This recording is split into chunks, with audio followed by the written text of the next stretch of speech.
Next अब हम आगे पढ़ेंगे जलोदर के बारे में, जिसको हम ग्रॉस एसाइटिस बोलते हैं। ठीक है, तो जो ये मैं पॉइंट्स लिखाए हैं, जो मैंने अपने नोट्स प्रिपेयर करे हैं, अगर आप एज इट इज़ एग्ज़ाम में अगर ऐसा लिख कर आ रहे हैं तो आराम से आप 10 नंबर इसमें गेन कर पाएंगे, क्योंकि इसमें सारी चीज़ें इन्वॉल्व कर दी गई है जो IMP बेस्ड है। ठीक है, अगर आप इसका PDF चाहेंगे तो आप लिंक कर दीजिए मुझे, DM में लिंक लिख दीजिए। देखिए जलोदर, तो इसके कारण क्या होते हैं, तो यहाँ पे 7 कारण दे रखे हैं जो जलोदर के उत्पत्ति में कारण हो सकते हैं। सबसे पहला, स्नेहपान के पश्चात अति अम्बुपान करना। जैसे कि हम मना करते हैं कि स्नेहपान के बाद में अम्बू नहीं पीना चाहिए, जल का ग्रहण नहीं करना चाहिए, तो स्नेहपान के बाद में अति अम्बुपान करना, मंद अग्नि की अवस्था में अम्बुपान करना, मंद अग्नि है तो अम्बुपान करना, क्रश व दुर्बल रोगी द्वारा मात्रा से अधिक अम्बुपान करना। सबसे पहला हो गया स्नेहपान के पश्चात अति अम्बुपान, दूसरा पॉइंट हो गया मंद अग्नि की अवस्था में अम्बुपान, तीसरा पॉइंट हो गया क्रश व दुर्बल रोगी द्वारा मात्रा से अधिक अम्बुपान करना, स्नेहपान, वमन, विरेचन, बस्ती के पश्चात शीतल पान करना। हमने हमेशा अपनी OPDs में देखा है कि डॉक्टर्स पेशेंट को बोलते हैं कि आप वमन विरेचन करा रहे हैं, बस्ती लगवा रहे हैं, इसके बाद में ठंडी हवा में नहीं बैठना है, ठंडे पानी नहीं पीना, अगर आपको पानी पीना है तो गुनगुना पीजिए, और ठंडे पानी से स्नान नहीं करना है आपको 1-1.5 घंटे तक। ठीक है, तो स्नेहपान, वमन, विरेचन मतलब पंचकर्मा के बाद में शीतल पान पीना। श्रोतसों की स्नेह लिप्तता, अन्य उदर रोग के परिणाम स्वरूप हो सकता है आपको जलोदर, या फिर श्रोतस जो है स्नेह से लिप्त हो जाते हैं तब हो सकता है आपको, या फिर प्राण, अग्नि और अपान की दृष्टि से भी जलोदर हो जाता है। फिर से एक बार हम ये रिवाइज करते हैं सबको कि स्नेहपान के पश्चात अति अम्बुपान करना, मंदाग्नि की अवस्था में अम्बुपान करना, क्रश व दुर्बल रोगी द्वारा मात्रा से अधिक अम्बुपान करना, स्नेहपान, वमन, विरेचन, बस्ती के पश्चात शीतल पान का सेवन करना, श्रोतस का स्नेह लिप्तता की वजह से जलोदर हो सकता है, अन्य उदर रोगों के परिणाम स्वरूप जलोदर हो सकता है, प्राण, अग्नि, प्राण से अग्नि या अपान वायु की दृष्टि से भी जलोदर हो सकता है। अब इसके लक्षण क्या क्या हैं, तो लक्षण देखिए, अन्न आकांक्षा, अति पिपासा, अन्न खाने की इच्छा न होना, अति पिपासा, गुदा स्त्राव, शूल, श्वास कास। ये श्लोक है, जैसे मैं भी बताऊँ, अगर मुझे श्लोक एकदम से याद नहीं होता है इसलिए मैं उसको ऐसे तोड़ के याद कर लेती हूँ। अगर मैं तोड़ के लिख लेती हूँ तो फिर वो इजीली और आराम से याद हो जाता है। तो फिर से हम देखेंगे, पहली लाइन में क्या लिखा है, अन्न आकांक्षा, अन्न खाने की इच्छा न होना, अति पिपासा, बहुत ज़्यादा प्यास लगना, गुदा स्त्राव, गुदा से किसी चीज़ मतलब कुछ हल्का हल्का स्त्राव होते रहना, शूल होना, श्वास कास होना, दौर्बल्य यानी ठीक है दुर्बलता आना, अपीच उदरम, नाना वर्ण राजी सिरा, संतत मुदक मतलब जो हमारे पेट है उस पर अलग अलग प्रकार की बहुत सारी सिराएं दिखना, क्योंकि पेट फूलने लग जाता है, स्ट्रेच होने लग जाता है, तो हमारी सिराएं जो है वो हम देख पाते हैं। पूर्ण द्रति क्षोभ संस्पर्शः भवति एतत् उदकम इति विद्यात्। ये चरक ने चिकित्सा 13 में बताया है, 47 नंबर का श्लोक। ठीक है, अब इसमें संप्राप्ति हम कैसे बनाएंगे, फिर से भाई कि संप्राप्ति चक्र कैसा है कि हमने हेतु का सेवन करा, हर संप्राप्ति चक्र में आपको हेतु सेवन कराना है। उसके बाद क्या हुई, अग्नि मंद हो गई आपकी, जिसकी वजह से आम की उत्पत्ति हो गई है। आम की उत्पत्ति हो गई मतलब मैंने क्या बताया था कि यहाँ दोष का संचय हो रहा है, श्रोतस का अवरोध होगा, वायु का विमार्गमन होने लग जाएगा। तो अग्निमंद हो गई, श्रोतस की ये जो आम की उत्पत्ति हो गई, अग्निमंद हो गई मतलब अपक्व आहार बन रहा है ना, अपक्व रस बन रहा है, उसकी वजह से क्या हो गई, आम की उत्पत्ति हो गई। आम की उत्पत्ति होने की वजह से क्या होता है, रस, उदक, रक्त व श्रोतस की दृष्टि हो जाती है। यहाँ पे रस व श्रोतस, उदक व श्रोतस और रक्त व श्रोतस की दृष्टि हो जाती है, जिसके बाद में उदक व श्रोतस में क्या हो जाता है, अवरोध हो जाता है। अब देखो यहाँ पे रस, उदक, रक्त, श्रोतस की दृष्टि हुई, तो यहाँ पे क्या हुआ, श्रोतो दृष्टि में क्या आएगा, संग। उसके बाद में उदक व श्रोतस में अवरोध हो गया, तो अब क्या होगा यहाँ पे, नेक्स्ट विमार्गमन, वायु का विमार्गमन होने लग जाएगा।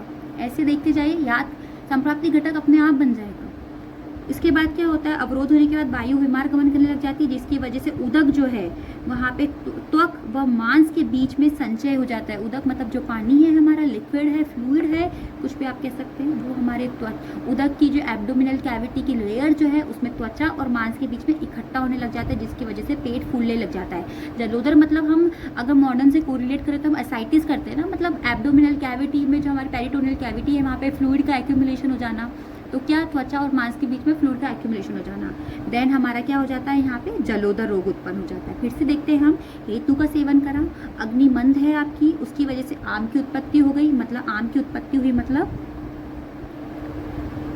अपक्व रस धातु बना है,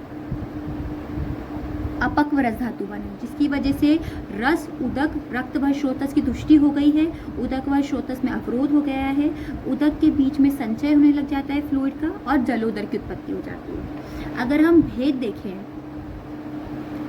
अगर हम भेद की बात करें तो जो भेद होते हैं ये अलग अलग दो प्रकार के बताए, ठीक है। अगर हम देखें स्वतंत्र और परतंत्र भेद से जलोदर दो प्रकार का बताया। स्वतंत्र जलोदर किसको बोलते हैं कि जब जलोदर स्वयं के कारणों से उत्पन्न हो तो हम उसको स्वतंत्र बोलते हैं। परतंत्र बोलते हैं जब जलोदर किसी अन्य रोग के उपद्रव स्वरूप उत्पन्न हो। एक निदान में ये भी था ना कि अन्य रोगों के उपद्रव स्वरूप उत्पन्न हुआ है, तो जब अन्य रोगों के उपद्रव स्वरूप अगर जलोदर उत्पन्न हुआ है तो हम उसको परतंत्र बोलेंगे। जब खुद के कारणों के निदान के सेवन की वजह से उत्पन्न हुआ है तो हम उसको स्वतंत्र बोलेंगे। एक भेद ये हो गया।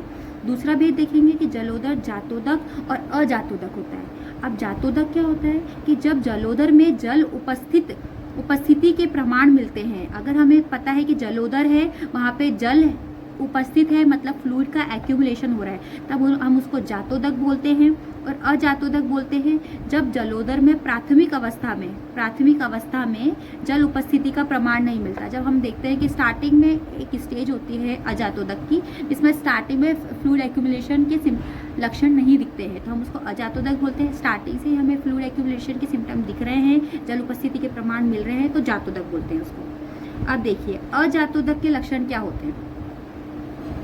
अजातोदक के लक्षण दे रखे हैं, तो इसमें कुछ ही पॉइंट्स है जो आपको ध्यान से पढ़ना है, जितने याद रह जाए आप लिख सकते हैं। यहाँ मैं पढ़ रही हूँ, आप ध्यान से सुनिएगा। उदर रोगी के उदर प्रदेश में शोथ के लक्षण हो सकते हैं पर उत्सेद नहीं। उदर रोगी के उदर प्रदेश में शोथ के लक्षण हो सकते हैं पर उत्सेद नहीं होता है, पेट फूलता नहीं है, ठीक है। अंदर से कोई सूजन हो सकती है पर बाहर से आपको पेट फूला नहीं दिखता है। त्वचा अरुण वर्ण की होती है। उदर में त्वचा अरुण वर्ण की हो जाती है। उदर में गुड़गुड़ाहट की आवाज़ आती है। न अति भारी कम, ज़्यादा भारी फील नहीं होता है। सिरा जाल गवक्षितम, मतलब जो जाल होता है वो दृष्टिगोचर होता है। अपान वायु नाभि तथा आंत को विष्टंभ करके वेग अंदर ही शांत हो जाते हैं। अपान वायु जो रहती है वो नाभि और आंतों को विष्टब्ध करके वेग अंदर ही शांत हो जाते हैं। जठराग्नि मंद नहीं होती है, ठीक है। स्वाद सही रहता है, उसका स्वाद मतलब जो टेस्ट के बर्ड, जो टेस्ट बर्ड होते हैं हमारे, वो नॉर्मल रहते हैं। और भूख टाइम पे लग रही होती है उसको, मूत्र कम आता है उसको, ठीक है। मल गाढ़ा आता है उसका मल क्या होता है, मल गाढ़ा होता है। कुछ चीज़ें जो हमें दिमाग में रखनी है। अब जैसे स्वाद सही है, जठराग्नि मंद नहीं है, मतलब जठराग्नि भी सही है, खाना तभी तो खा रहे हैं अच्छे से, भूख भी बढ़िया लग रही है, पर दो चीज़ें हमें क्या रखनी है कि मल गाढ़ा आता है और मूत्र कम आता है उसका, ठीक है। अपान वायु नाभि और आंत को विष्टंभ करके वेगों को अंदर ही शांत कर देती है, ठीक है। अजातोदक जो रहता है वो पिच्छा अवस्था की पूर्व अवस्था है। पिच्छा अवस्था मतलब जब झाग की उत्पत्ति होती है ना, जब झाग की उत्पत्ति होती है उस अवस्था के पहले की अवस्था को हम अजातोदक बोलते हैं। तो अजातोदक, पिच्छा अवस्था, देन जातोदक। अब जातोदक के लक्षण क्या होते हैं, तो जातोदक के लक्षण में आता है कुक्षेर अति मात्र वृद्धि, सिरा अंतर्धान गमनम, मतलब सिराओं का अंतर्हित हो जाना,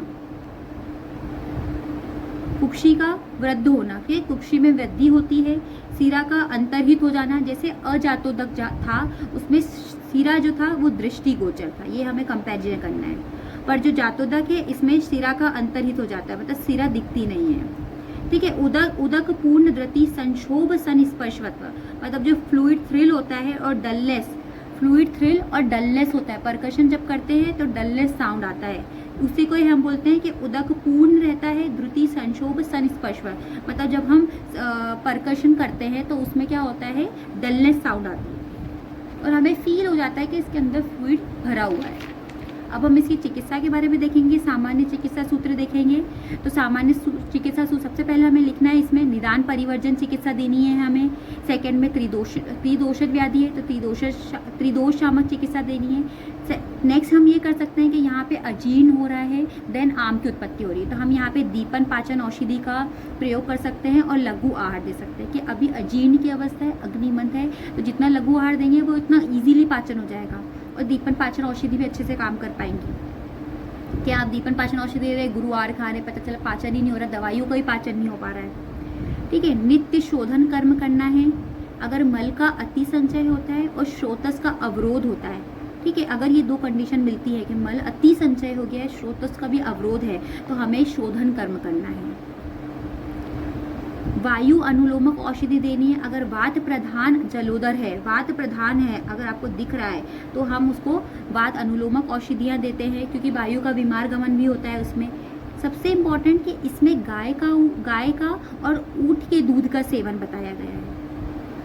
अगर आपसे पूछा जाता है कि MCQ एक्सपेक्टेड किसी में भी कि गाय और ऊँट के दूध का सेवन, चाहे जिसमें भी, उसमें ऊँट के दूध का सेवन बहुत ज़्यादा अच्छा बताया गया है। तो किस में बताया गया है, एसाइटिस में, जलोदर में। ठीक है, फिर उदर रोग नाशक हम घृत का सेवन करा सकते हैं, जो उदर रोग का नाश करने वाले होते हैं।